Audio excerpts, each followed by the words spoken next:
Hello students, आज हम बात करेंगे 11वीं कॉमर्स के सब्जेक्ट अकाउंट्स की। और आप सभी को पता है कि इसमें हम जिस चैप्टर को डिस्कस कर रहे हैं, जिस चैप्टर को हम लेकर चल रहे हैं, वो चैप्टर है प्रोविजन एंड रिजर्व का। इस चैप्टर के डिफरेंट टॉपिक्स हमने स्टडी कर लिए हैं। आज हम जिस टॉपिक के बारे में बात करेंगे वो टॉपिक होगा टाइप ऑफ रिजर्व। तो चलिए अपना टॉपिक स्टार्ट करते हैं, टाइप ऑफ रिजर्व। यदि आप देखें, रिजर्व को 2 टाइप्स में डिवाइड किया गया है, ठीक है, रिवेन्यू रिजर्व और कैपिटल रिजर्व। देखिए, मैं एक चीज बता दूं, रिजर्व का मतलब है यदि फ्यूचर में कोई अनएक्सपेक्टेड इवेंट होगा। अनएक्सपेक्टेड का मतलब जिसे आप सोच नहीं रहे हैं। यदि कोई ऐसा इवेंट हुआ तो आपने क्या करा, प्रॉफिट का एक पार्ट निकाल कर रख दिया अलग रिजर्व के तौर पर। रिजर्व तब बनाया जाता है जब कंपनी को सफिशिएंट प्रॉफिट होगा। यदि कंपनी को सफिशिएंट प्रॉफिट नहीं होता तो रिजर्व नहीं बनाया जाता। रिजर्व कब बनाया जाएगा, जब कंपनी को सफिशिएंट प्रॉफिट होगा। तो अब मैं बात करता हूं टाइप ऑफ रिजर्व की। रिजर्व के 2 टाइप होंगे, रिवेन्यू रिजर्व और कैपिटल रिजर्व। तो रिजर्व को कितने पार्ट्स में डिवाइड किया गया है? रिजर्व को 2 पार्ट्स में डिवाइड किया गया है, रिवेन्यू रिजर्व और कैपिटल रिजर्व। और उसके बाद आप देखें, रिवेन्यू रिजर्व को फर्दर डिवाइड किया गया है 2 पार्ट्स में, जर्नल रिजर्व और स्पेसिफिक रिजर्व। इतनी बात क्लियर हो गई।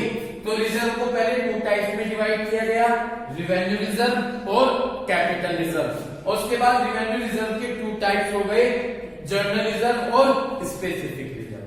चलिए, सबसे पहले हम बात करेंगे, अपनी बुक पर फोकस कीजिएगा। सबसे पहले मैं बात करूंगा रिवेन्यू रिजर्व की। किसकी बात करूंगा? ये रहा जो revenue reserve. These reserves come into existence out of profit which have been earned in the course of day-to-day business operation. Underline कर लीजिए, day-to-day business operation।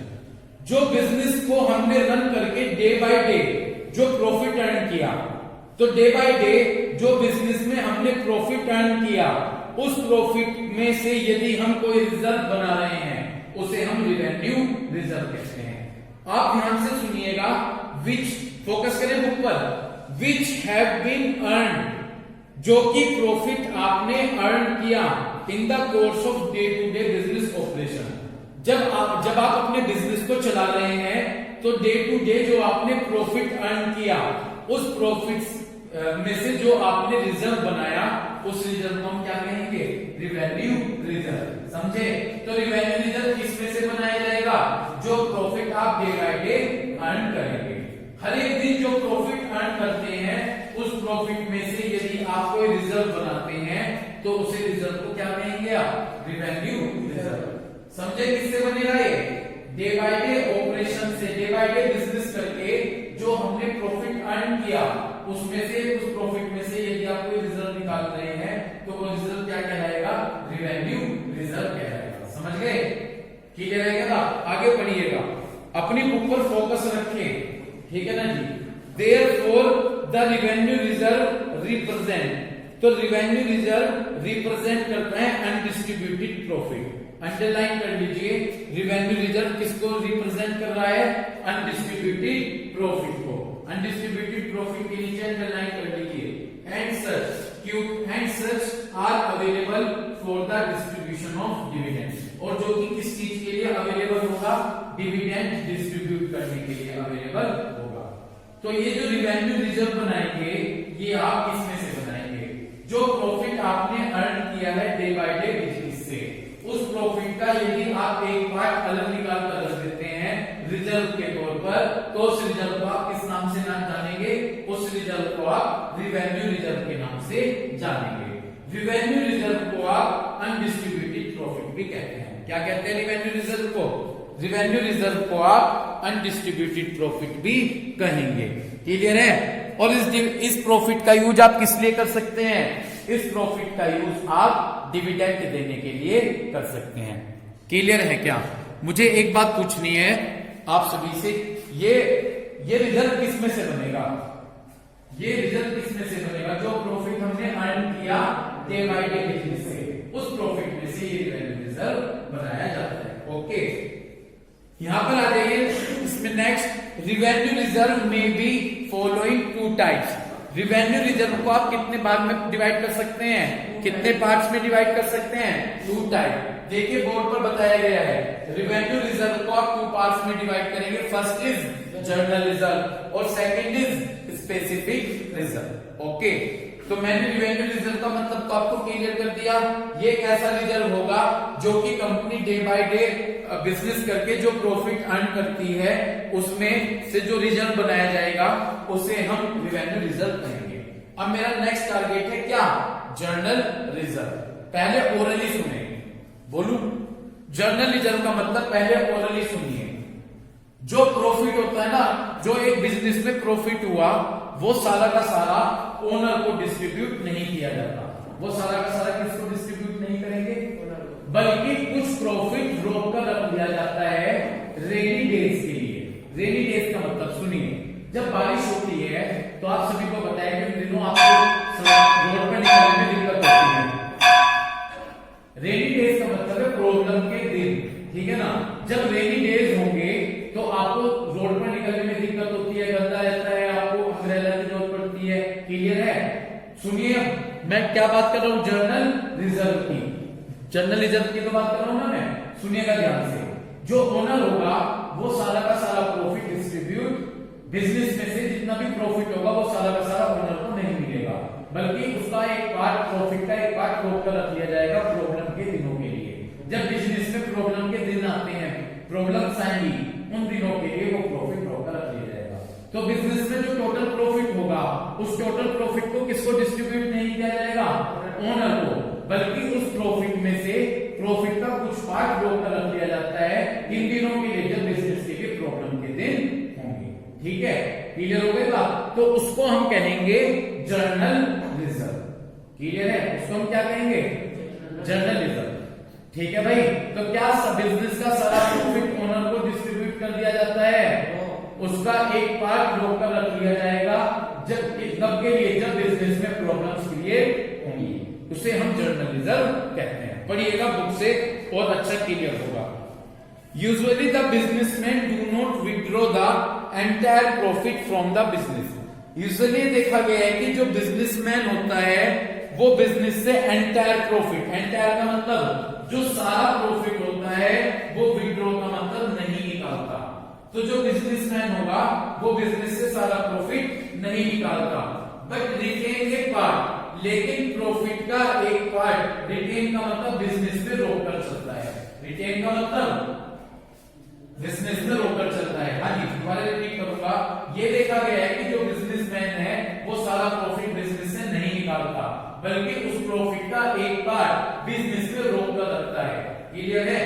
To meet unforeseen future uncertainty.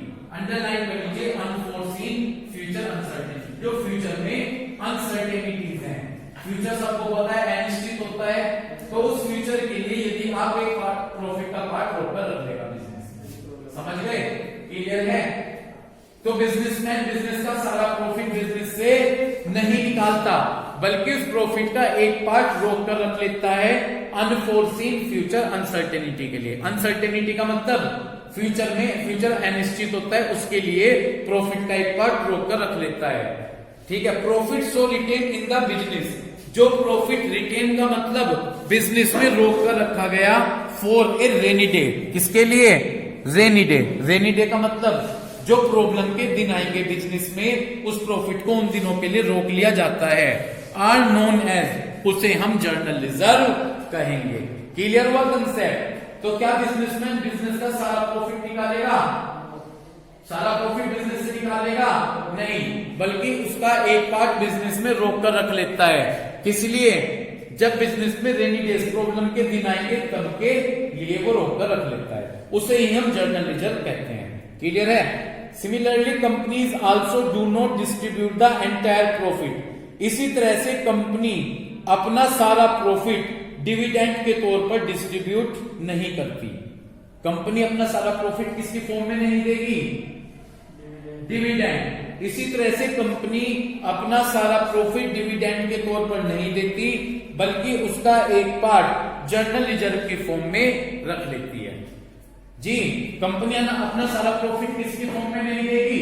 Dividend की form में नहीं देगी, बल्कि उसका एक part journal reserve के तौर पर रख लेती है। जर्नल रिजर्व को आप अंडरलाइन कर लीजिए, कॉन्टीजेंसी रिजर्व भी कहते हैं और फ्री रिजर्व भी कहते हैं। जर्नल रिजर्व को आप किस नाम से जानेंगे? कॉन्टीजेंसी रिजर्व और फ्री रिजर्व के नाम से भी जानते हैं। एक इंपॉर्टेंट लाइन पढ़ने जा रहा हूं, उसको अंडरलाइन कर लीजिएगा। These are not created for any specific purpose, क्योंकि किसी स्पेसिफिक पर्पस के लिए नहीं बनाए जाते, इनको आप किसी भी पर्पस के लिए यूज कर सकते हैं। ये किसी स्पेसिफिक पर्पस के लिए नहीं बनाए जाते, बल्कि आप इन्हें किसी भी यूज के लिए, किसी भी पर्पस के लिए यूज कर सकते हैं। क्लियर हुआ? क्या बिजनेसमैन अपना सारा प्रॉफिट बिजनेस का निकाल लेता है? नहीं निकालता, उसका एक पार्ट क्या कर लेता है? बिजनेस में रोक लेता है। इसलिए जो रेनी डेज प्रॉब्लम के दिन होंगे उनके लिए रोक देता है। क्लियर है? इसी तरह से जो कंपनीज होती हैं वो अपना सारा प्रॉफिट डिविडेंड के तौर पर नहीं देती, बल्कि कुछ पार्ट रोक लेती हैं, उसे ही हम जर्नल रिजर्व कहते हैं। ठीक है, मैंने बहुत सिंपल सी बात बताई। बिजनेसमैन सारा प्रॉफिट नहीं निकालेगा, एक पार्ट रोक लेगा। ठीक है ना? किनके लिए? प्रॉब्लम्स के दिनों के लिए। इसी तरह से कंपनीज अपना सारा प्रॉफिट किसमें नहीं देगी? डिविडेंड में नहीं देगी, बल्कि उसका एक पार्ट रोक लेंगी। ठीक है ना?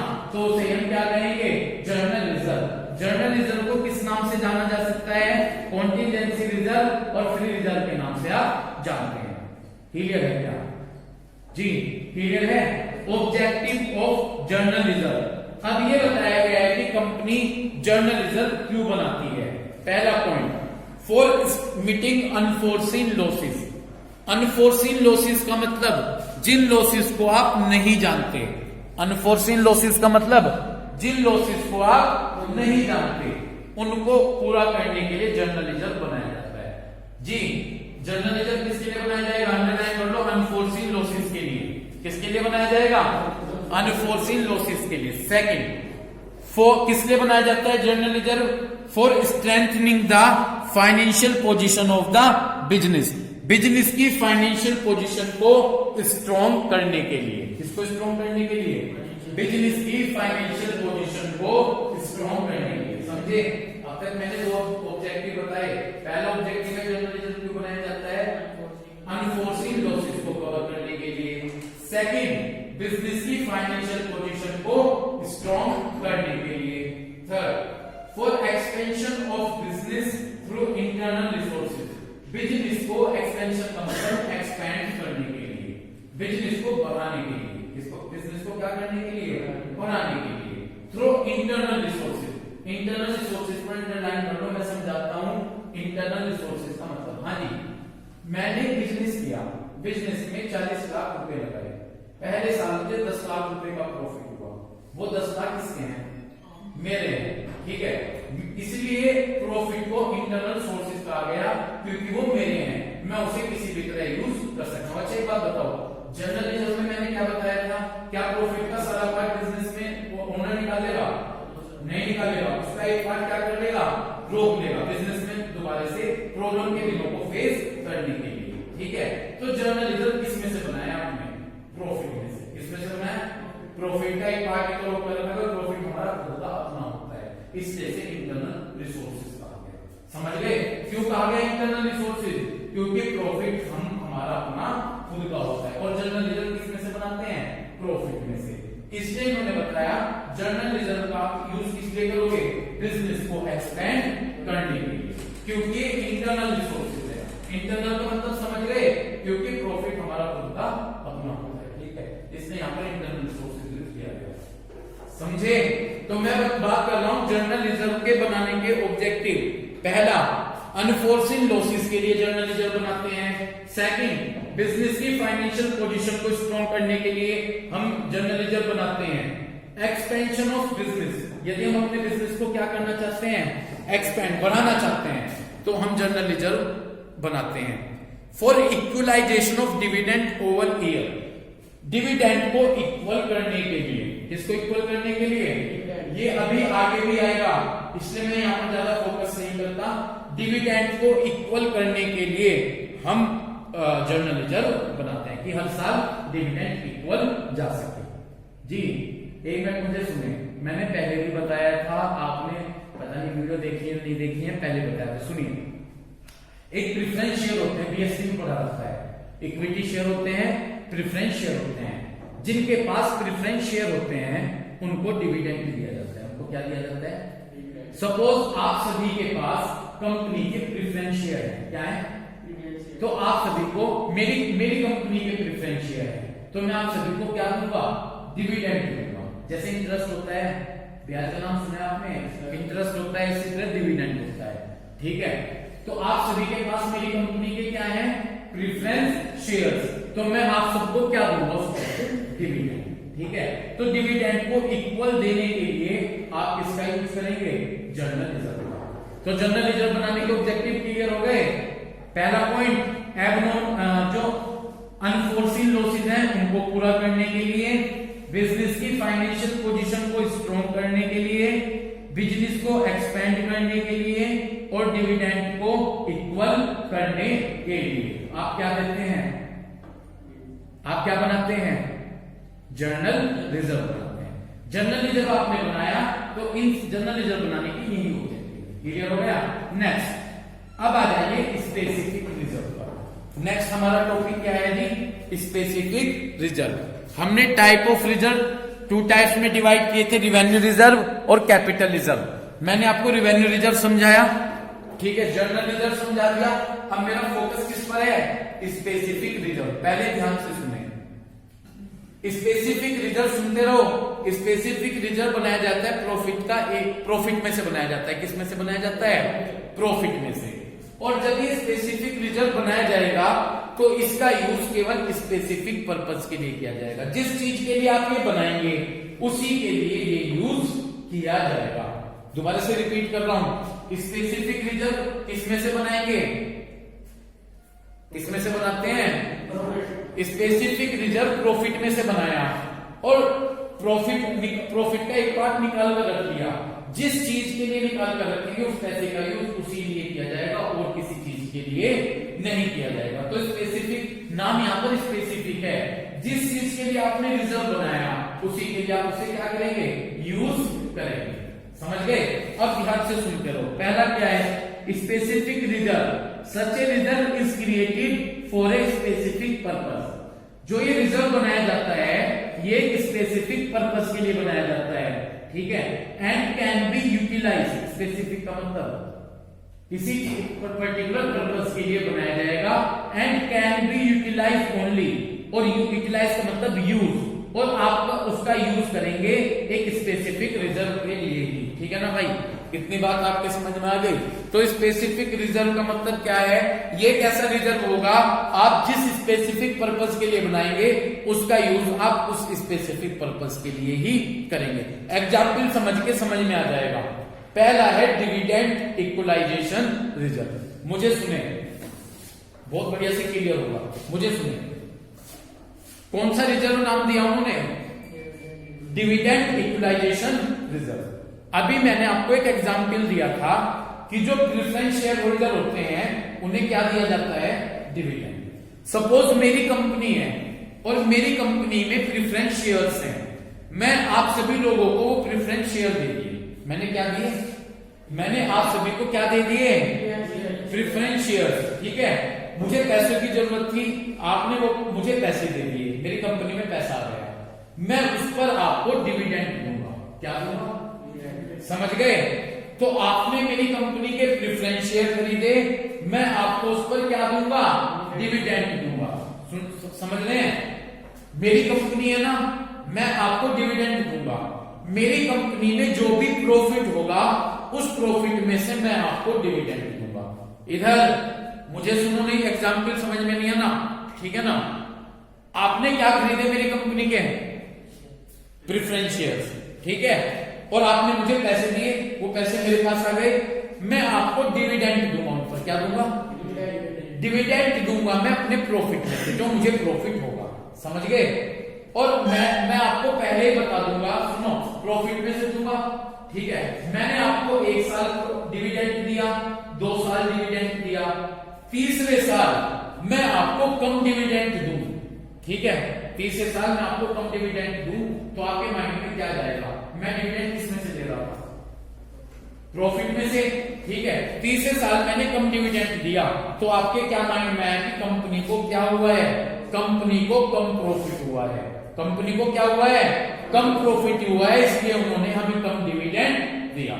जैसे मैंने पहले साल आपको 5,000 का डिविडेंड दिया, दूसरे साल में 5,000 का डिविडेंड दिया, एक बंदे को 5,000 का दिया, तीसरे किसमें से दे रहा हूं मैं वो डिविडेंड, प्रॉफिट में से।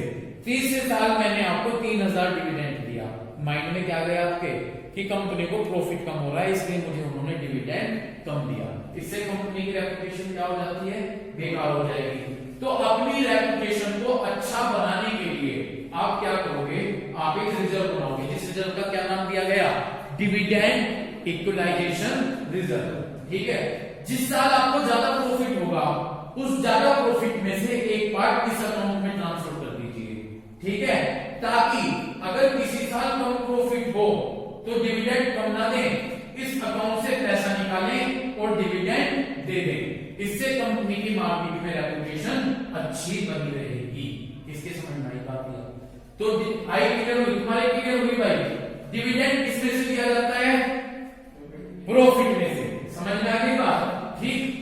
अब कंपनी ये चाहेगी, सपोज कंपनी 2-3 साल से लगातार डिविडेंड दे रही है, किसी साल कम प्रॉफिट हो गया तो कंपनी कम डिविडेंड देगी, लेकिन जो शेयर होल्डर हैं उनके माइंड में ये बात चली जाएगी कि कंपनी को क्या हुआ है, कम प्रॉफिट हुआ है इसलिए कम डिविडेंड आया।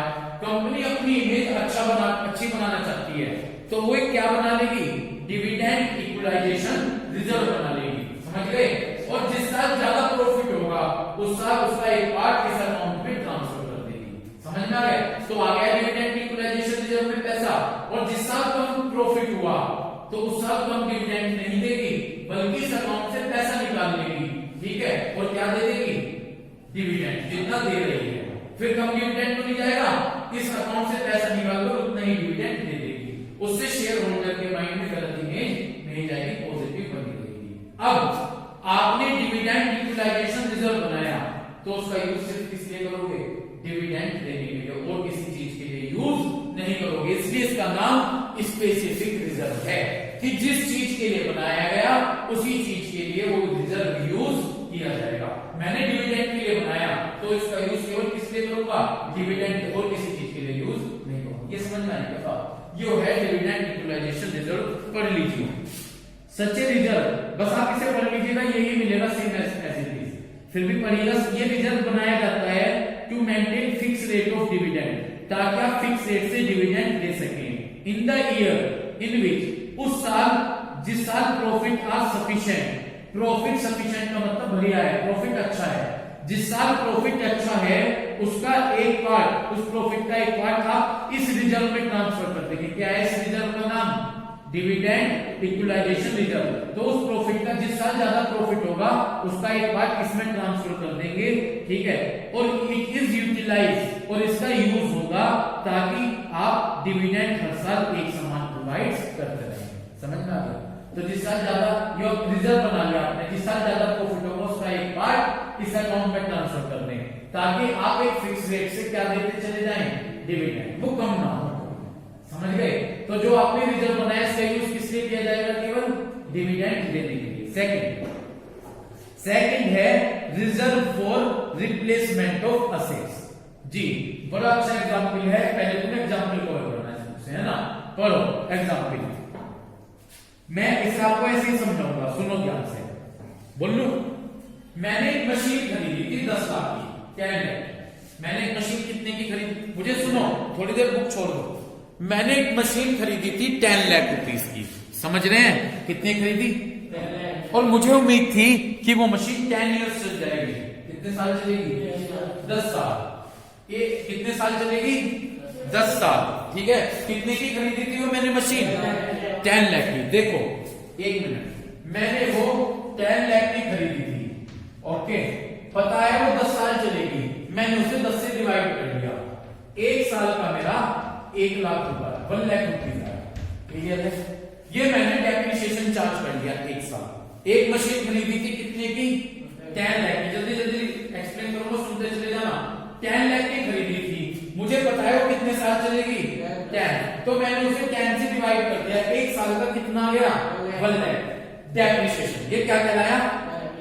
मुझे 10 साल में 1 लाख, 1 साल का 1 लाख डेप्रिसिएशन हुआ और मशीन 10 साल चलेगी तो 10 से मल्टीप्लाई कर दी, मुझे 10 साल बाद कितने पैसे मिल गए? 10 लाख। ठीक है, 10 साल बाद कंपनी में वो मशीन बेकार हो जाएगी, मुझे नई मशीन लानी है। Due to the inflation, inflation का मतलब समझते हैं, महंगाई, महंगाई के कारण 10 साल बाद वो मशीन 40 लाख की होगी। कितने की हो गई? 40 लाख। क्लियर है? कितने की हो गई? तो हर साल मैंने डेप्रिसिएशन चार्ज किया, डेप्रिसिएशन चार्ज करके मुझे कितने पैसे मिले?